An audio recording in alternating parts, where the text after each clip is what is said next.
Good morning! Magandang umaga dito sa Canada. Ayan, ang ganda ng sunrise, no? Ayan.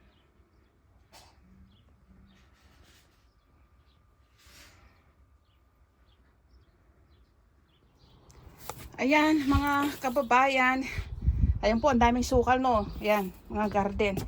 So, ito yung tinatawag ko general cleaning. Itong rep. Kasi, malamig na malamig nung ilabas namin to. So, madulas. Ayaw namin madulas at madisgrasya. So, ngayon, bukas ko na ipapalabas ko na sana, yun, no? Para magkasgas yung sasakyan at bukas lang namin iaalisin tong sa fridge. So, lahat yan lilinisin ko yan today. At ayan yung mga kukompos ko. Ayan. Kita nyo, ang dami sukal, no? Yan. So, nagpa-off pa ako ng 2 araw sa Lunes at Martes. Sabado pa lang ngayon. So, ngayon pa lang, umpisan ko na yung paglilinis para lang matapos ko lahat. Ayan. Yan yung mga pinagputulang na mais. Tsaka yung mga halaman. So, magta-transfer. Yung raspberry ko, ito-transfer ko yan. Bubungkalin ko na yan. Tapos, yung compost, ilalagay ko sa ilalim ng mga lupa at makapagtanim na yan. Dami kong asikasuhin ng mga paso. Tinambak na lang namin dyan. Ayan. So, ayan yung compost. So, yan ngayon. Alas 6 na dito. So, medyo malamig. As in, malamig. Pero hindi ganun kalamig para ano bang tawag, sasamantalahin ko yung magandang bahagya yung weather. So, umpisan ko na yung paglilinis, pating gilid. Habang hindi, chinyampuan ko talaga na either na maagang maaga o sa hapon-hapon ako maglinis para hindi mainit.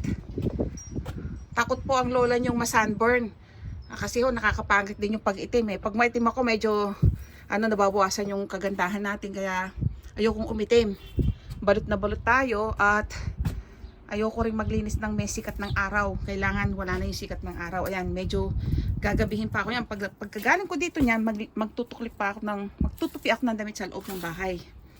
Ganyan kabisi ang buhay namin dito. Pero sabi nga buhay laban-laban lang. Hindi ka dapat sumuko. Yan, kaya akala ng mga nasa Pilipinas, ang sarap ng buhay namin dito. No, hindi ho. Wala kaming katulong. Hindi ko na kaya maglinis ng walang day off. Kailangan may day off ako para lang makapaglinis ng ganito. Ayan. So, magwawalis-walis na ako. So, mababawasan to ngayong araw na to at magtatapon na rin ako ng mga basura. Ayan. Magmimittens ako kasi malamig. Dami kong itatapon, no?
Ayan pa yung wawalisin ko. Yan yung walkway namin.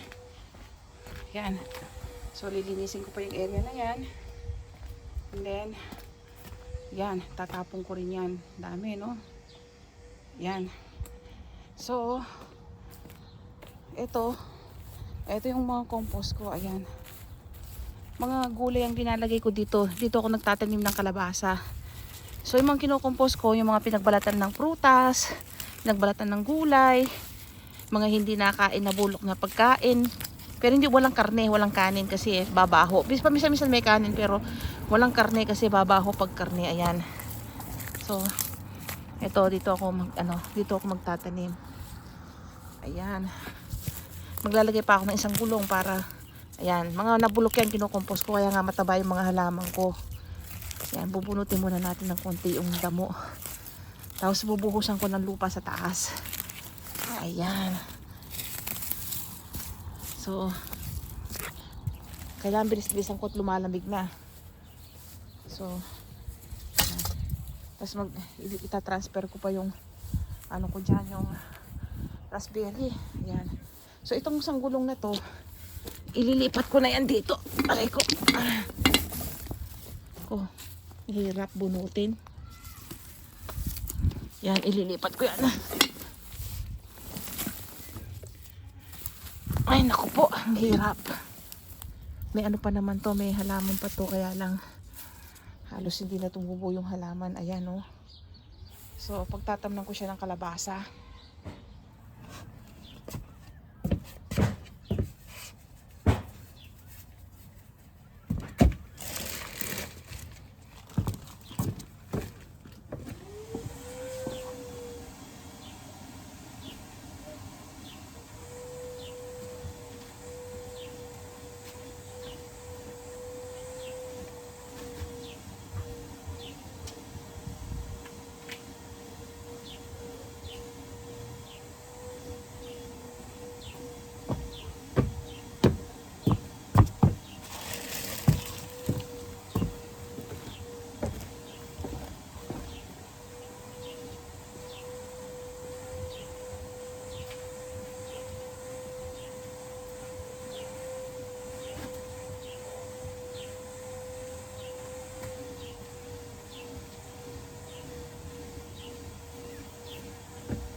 Ayan.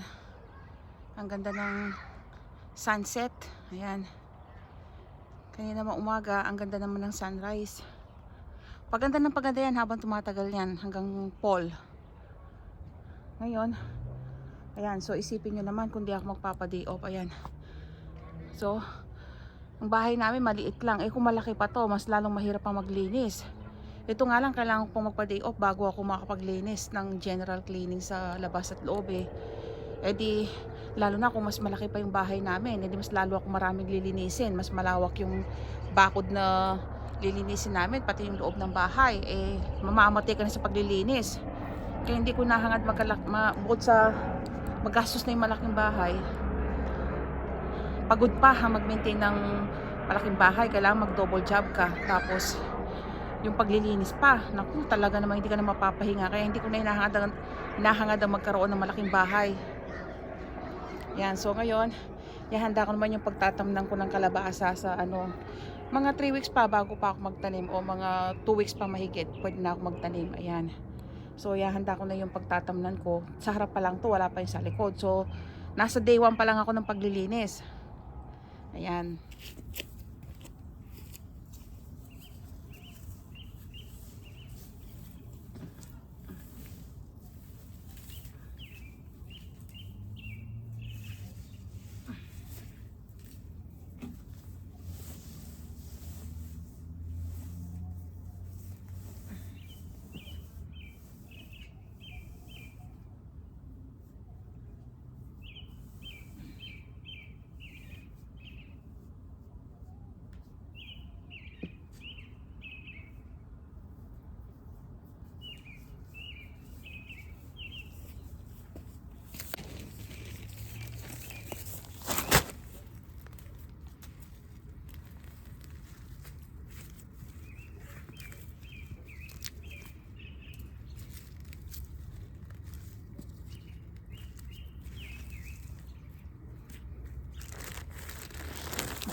Yan. Nakapaglinis na ako ay sa wakas. Meron na rin ako natapos kahit papaano. Ayan. So, naalis na yung mga alikabok, yung lumang carpet dyan nawala na.